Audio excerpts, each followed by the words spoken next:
Could Arsenal be on the verge of making a £70 million move for a player many Arsenal fans think will fix our season and lead us to silverware? And if we do make the move for the 21-year-old 6'4" Slovenian striker, is he the right man for Arsenal? With our injury crisis, no Gabriel, no Bukayo, Saka, Havertz is underperforming so far this season. In the final third without Bukayo, Saka especially, Arsenal have been underperforming greatly. And I mentioned it in my previous video that Arsenal had beaten 30 out of 35 opponents on XG alone this season. So is a striker who is overperforming his XG consistently, and a striker many people see as the next Zlatan Ibrahimovic, well, is he the right man for Arsenal? And if so, how much should we actually be willing to pay for Benjamin Sesko? Now, Benjamin Sesko has been a long-term target for Arsenal. Even back to his RB Salzburg days, apparently Arsenal were very interested. Arteta loves what he could bring to the team. He then went to RB Leipzig, and I was very convinced that last summer, well, Arsenal were going to do something about Benjamin Sesko, whether that be put in a bid or whether that actually be get him over the line and bring him into an Arsenal shirt. But neither of that happened, which was quite upsetting, because I remember making a couple videos about Benjamin Sesko 6 months ago saying that I thought Benjamin Sesko was a really good fit for Arsenal, and I thought that him alongside Havertz, them kind of interchanging, whether it be Havertz start one game or Sesko start one game, depending on the type of game we're playing, depending on the form of the players, I thought that would be an awesome little rotation we could have. And I was a little bit worried when we sold Nketiah, who didn't have a backup striker other than Gabriel, and Havertz was our main striker. I was fine with Havertz being a main striker, but I was worried about no backup striker. Now here we sit in January, and Havertz hasn't had the greatest of seasons. Now granted, the first 6 months of last season, you could say the same. Havertz has been better in the first 6 months of this season compared to last, but it just hasn't been good enough. Simple as that. Yes, he scored in the previous game. I'm very happy for that, but it's clear as day that, you know what, we do need a striker. Even if it means Benjamin Sesko comes in and he plays as a backup striker for now, even if it's that case, that is fine, but we do need a clinical number 9, preferably a young one that can sit behind Havertz if he has to, or could even push Havertz and become our starting striker in a title race. But is Sesko actually the right guy? If we look what Sesko could bring, where his potential is he actually the right guy? Especially for what Arsenal are said to be bidding a £70 million price tag. So one thing that's very clear about Benjamin Sesko, whether you watch highlights of him, whether you watch full 90s, is that he is a 6'4" striker that has decent physicality, great speed, decent agility, especially for being 6'4",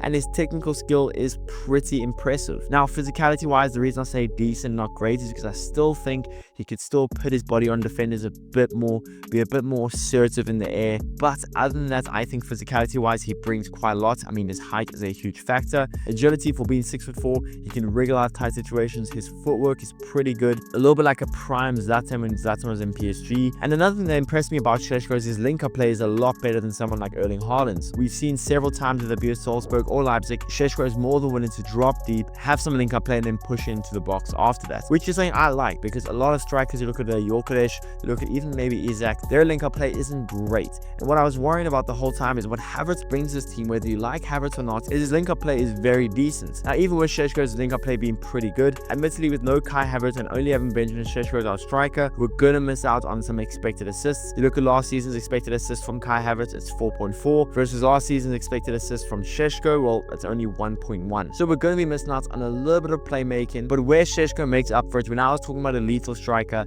Sesko is every bit as lethal as you'd hope. Since joining the Bundesliga, Sesko has almost doubled his expected goals. Sesko last season had 7.7 expected goals, and what did he produce out of that? We produced 14 Bundesliga goals. So far this season, he's had 4.5 expected goals, and this season so far, he's overperformed that with 8 goals. Again, showing that he's lethal in the final third, which is something that we are lacking, which is something that Arsenal are crying for. Well, admittedly, you can look at it like his goal output right now in the Bundesliga isn't sustainable because he's overperforming this XG by such a large amount. Haaland scores around the same amount of goals as XG on a consistent basis. Same with Kai Havertz, same with Victor Yorkeresh even. So admittedly, you can look at this as a negative, but honestly, at his age, I'm looking at this like a positive. The fact that he can double his XG in a tough league like the Bundesliga is something that Arsenal are crying for right now, because we are underperforming our XG on a very consistent basis. And having someone that's almost 22 years old, 6'4", he's played in the Bundesliga, he's played in the Austrian league, I don't think that's a bad issue that he can overperform his XG by such a huge amount. So as far as his playstyle goes, honestly, although it's not a perfect Kai Havertz fit, so it's not Kai Havertz with an elite finishing ability,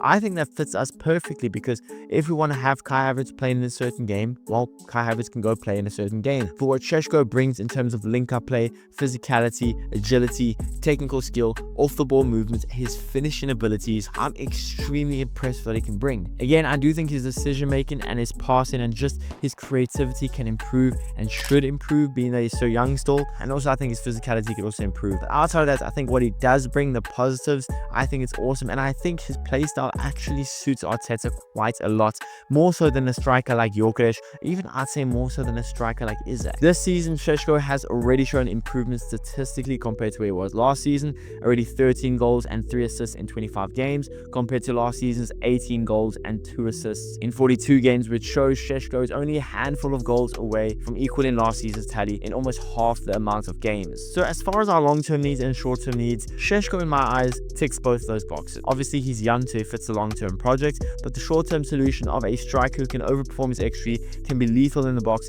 can bring something slightly different to what we have already, he suits that as well. Perfectly suits that as well. And I honestly think he would link up perfectly with Saka, with Martinelli, with Odegaard. I think he'd be a perfect 6'4" presence in the middle of the area that will allow us, especially in corners. We just know how much we love our tall players in corners.